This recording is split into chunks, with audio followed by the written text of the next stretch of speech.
30 minutes, notre invité café de ce matin n'est autre que le procureur général Thomas Pizan. 7h30, c'est l'invité café. Thomas Pizan, bonjour. Bonjour. Alors, le plan 2018-2020 contre la délinquance a été présenté cette semaine par l'État et le pays, avec comme principaux objectifs alors lutter contre la délinquance routière, la prévention de la délinquance des mineurs, les violences intrafamiliales, la lutte contre les addictions, notamment l'ICE. Alors, vaste programme, j'ai envie de dire. Est-ce qu'on a les moyens aujourd'hui de lutter efficacement contre tous ces fléaux à la fois en Polynésie française? Alors, je vous rejoins, vaste programme, ambitieux, mais qu'il faut tenir. Et comme vous l'avez rappelé, ce conseil de prévention qui est coprésidé par le pays, l'État et la justice, la volonté, c'est de travailler ensemble, chacun dans ses domaines de compétences, pour avancer sur ces 4 thèmes. Et encore une fois, comme j'ai eu l'occasion de le dire, ces thèmes ne seront pas réglés en quelques mois, en quelques années. C'est un travail qui s'inscrit dans la durée, de fond. Et je crois que toutes les parties, que ce soit l'État, le pays, la justice, mais avec nous, les associations, les maires, toutes les bonnes volontés, travaillent ensemble pour avancer sur ces sujets. Un travail de fond, alors comment?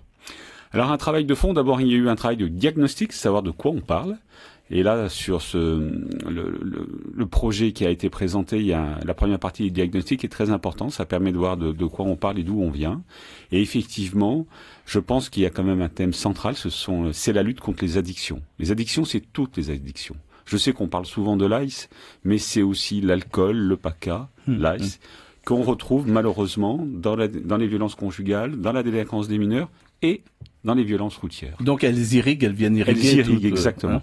Et notre travail, je crois, c'est bien sûr de la prévention, faire des messages forts, destinés, orientés vers les plus jeunes, comme on disait aussi, avec des spots nouveaux, innovants, énergiques, passant par les réseaux sociaux. Et vous êtes pour qu'on soit beaucoup plus punchy, comme on dit. Oui, beaucoup plus punchy. Je pense qu'on a vu ça notamment chez les Britanniques, mais sur d'autres campagnes. Je crois qu'il faut faire des choses qui dérangent un peu, des messages qui dérangent et qui frappent les esprits, notamment les esprits les plus jeunes. On est encore trop gentil? Oui, je crois qu'on dit pas. Comme le disait un auteur très connu, il faut nommer les choses. Et il faut montrer les choses. Et puis, à la place que j'occupe, qui est l'autorité judiciaire, je crois que la justice doit aussi participer, ce qu'elle fait bien évidemment, par une répression parfois un peu plus forte. Alors, je ne suis pas un fou de la répression. Il y a la prévention, très bien, je l'ai dit, on tend la main aux gens. Et puis, pour ceux qui ont du mal à comprendre le message, les malentendants, eh bien, parfois, il faut être un peu plus répressif. Alors, si on prend, par exemple, la délinquance routière, on a l'impression, pour parler très franchement, que la peur du gendarme ici, elle n'existe pas. Il n'y a qu'à regarder les comportements. Alors, je serais peut-être un peu plus nuancé, parce qu'en Polynésie, moi, je constate depuis un peu plus d'1 an que je suis ici, que les gens sont quand même très respectueux de l'autorité, qu'ils soient de la police, les motoys, la gendarmerie, même l'autorité judiciaire. En revanche, j'allais dire comme nous tous, là on est autour de cette table, la peur du gendarme est le début de la sagesse. Lorsque vous êtes au volant de votre voiture et que vous voyez un gendarme au bord de la route, vous avez tendance à lever le pied. On est tous comme ça, malheureusement, alors c'est certainement pas bien. Et moi, ce que je souhaiterais, alors je sais que la gendarmerie et la police, ils travaillent déjà beaucoup, malgré tout, ils sont aussi très impliqués dans ce thème, mais ce que j'appellerais, moi, s'il faut bleuir les routes, multiplier la présence des gendarmes. Il n'y en a pas assez sur les routes. Je ne sais pas s'il n'y en a pas assez, mais encore une fois, la présence du gendarme fait que les gens roulent moins vite. Mais lorsque vous observez des comportements comme, on va dire les tripes montées là sur les scooters, où vous avez l'enfant devant, même s'il a un casque, le père, voire la mère derrière, on a l'impression qu'il y a une impunité totale, qu'on peut continuer à rouler comme ça sans problème. Alors je ne sais pas s'il y a une impunité, mais moi je vais vous répondre en tant que citoyen et père de famille. Quand je vois ça, je suis glacé. Parce que le moindre accident, le moindre problème avec le scooter, c'est à mon avis un drame. Donc là aussi, on parle beaucoup de l'État, la justice, etc. Moi, j'ai un appel à faire, c'est aux gens aussi, aux citoyens qui se prennent en main.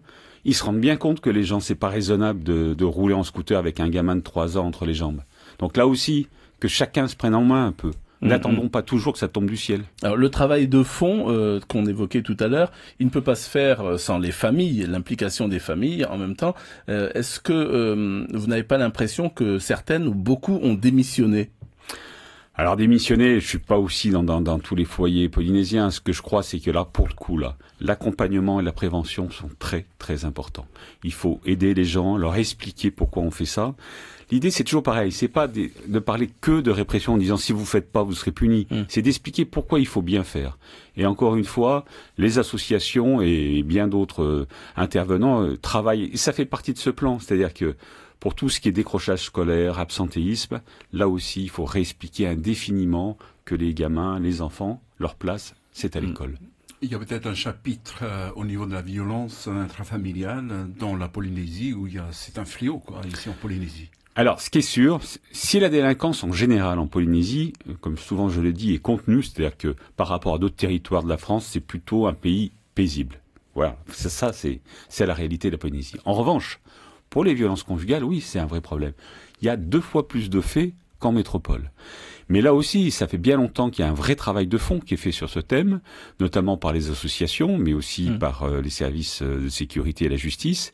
Et ce que je voudrais dire, ce qui a déjà été indiqué, c'est que si les chiffres restent élevés, c'est que je crois aussi que la parole s'est libérée et que les femmes, notamment, qui sont souvent les victimes, parlent et portent plainte plus facilement, ce qui fait que mécaniquement, on a plus de faits. Mais ça, c'est bon signe. Ça veut dire que les victimes trouvent une écoute et que finalement, les choses fonctionnent. Développer des groupes de parole. Exactement. Et là, on est très adossé sur les associations. Je citerai notamment la Page, qui fait un travail très très important. Les stages de parentalité, les groupes de parole, tout ça, c'est très important. Là aussi, il n'y a pas que la prison, vous voyez. Même les archipels, ils sont concernés parce bien qu'il y a sûr, quand même bien les sûr. archipels. Alors les archipels, c'est plus compliqué parce qu'il faut pouvoir se déplacer là aussi. Mais on essaye de ne pas abandonner les archipels. Hein. Mais là, le gros quand même des infractions se commettent sur l'île de Tahiti quand même. Vous avez les moyens, sinon, de travailler, j'allais dire, efficacement. L'État vous donne les moyens suffisants? Mais vous savez comment sont les Français. On vous dira qu'il n'y a jamais assez de moyens. Honnêtement et objectivement, à la place que j'occupe, par rapport à d'autres territoires, nous avons des moyens. Mais c'est vrai qu'on pourrait toujours imaginer d'en avoir plus. Mais avec les moyens que nous avons, je pense qu'on peut faire du bon boulot. Dans ce plan 2018-2020, les associations, on les évoquait tout à l'heure, vont avoir plus de moyens. On parlait de moyens. Oui, régulièrement, ils font donc des demandes de subventions, alors à la fois État mais aussi pays. Le président du pays, lors de la présentation de ce plan, s'est engagé à mettre plus de moyens au niveau pays. Donc là aussi, je crois qu'il y a une vraie prise de conscience. Et oui, sur les violences familiales, c'est une priorité nationale. Donc il y a effectivement des moyens financiers. Lorsque le haut-commissaire René Bidal affirme qu'il y a une évolution des dérives, en citant donc la drogue, l'alcool, la délinquance routière, vous dites quoi? Que c'est loin d'être gagné? Ce que je constate, et je partage son analyse, la délinquance change un peu, notamment par l'arrivée de l'AIS sur le territoire.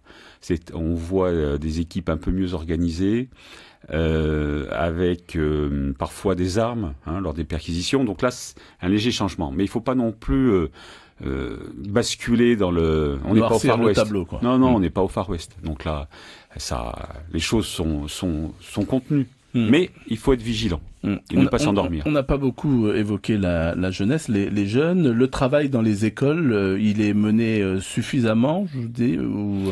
Oui, là encore, les enseignants, que ce soit l'éducation nationale ou l'éducation pays, est très investi là-dedans. Les associations, mais ce qu'il faut là aussi, c'est un discours difficile à faire passer. Il faut absolument que les plus jeunes, les élèves, comprennent que aller à l'école et apprendre, c'est la clé pour s'en sortir. C'est la clé. Et c'est certainement pas de rester à traîner toute une partie de la nuit quand on a 14 ans. Ça, c'est pas bon, ça. Ça, c'est un message que vous adressez aux jeunes, mais à qui aussi? Mais à tout le monde, aux parents notamment.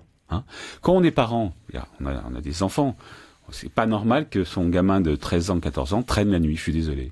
Mais encore une fois, moi je suis déjà un peu vieux, donc j'ai parfois des réactions de vieux. La délinquance globalement, a baissé en 2017. Là, ça veut dire quoi? Que la confiance, l'espoir sont permis? Ah mais bien sûr, mais moi je suis très optimiste. À partir du moment où tous ceux qui sont en charge de ces problèmes travaillent ensemble dans la même direction, il n'y a pas de raison que ça ne fonctionne pas. Et là-dessus, je vous le dis, alors on n'aura peut-être pas des miracles, mais vous verrez, on ira au résultat dans 1 an ou 18 mois, je pense qu'on aura avancé. Il y a une meilleure coordination justement de tous les acteurs qui luttent contre les formes de délinquance? En tout cas, il y a beaucoup d'échanges entre nous, entre les différents acteurs. Moi, j'ai appelé effectivement à ce qu'on se coordonne encore mieux. Mais oui, ça, encore une fois, je crois qu'il y a une vraie volonté commune d'avancer.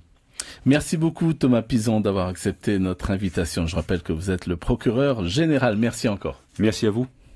C'était l'invité café, 7h30 du lundi au vendredi.